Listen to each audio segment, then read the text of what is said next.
I buy so many Traxxas cars because they work good right out of the box. The chassis are fully adjustable, and we can do a lot to tweak these things to make them go faster around an oval track. As with any race car, big or small, we want to keep track of what changes we made so we can go back when one doesn't work out. I always calibrate a new speed control whether I need to or not. Traxxas does this at the factory, I do it again and feel better. There are few things that can make any race car go better than having the right gearing in it. It seems most manufacturers gear their cars for top speed because that's what a lot of people are looking for. My track is a bunch shorter, so I need to fix that. As soon as I get some time, we're going to do one video just on gearing. The Traxxas Late model came with a 23 tooth pinion. That's a pinion to spur ratio of 3.74.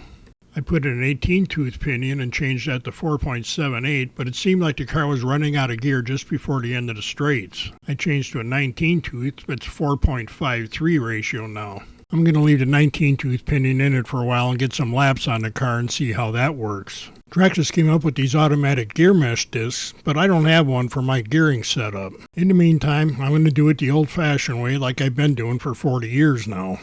I just run a little strip of common notebook paper in between the gears, hold the pinion tight against the spur, and tighten the motor down. Pull the paper out and you should have a nice clean gear mesh. This works even better for me nowadays because the gears are actually round.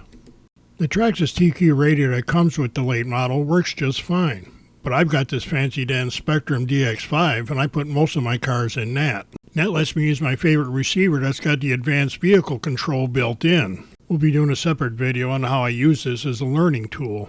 And the Spectrum receiver fits right in the Traxxas receiver box that comes with the car. I love it when a plan works out.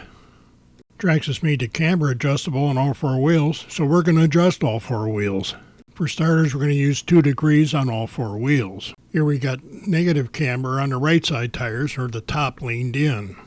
And this is the left side tires, and they get 2 degrees positive, or the top of the tire leaned out.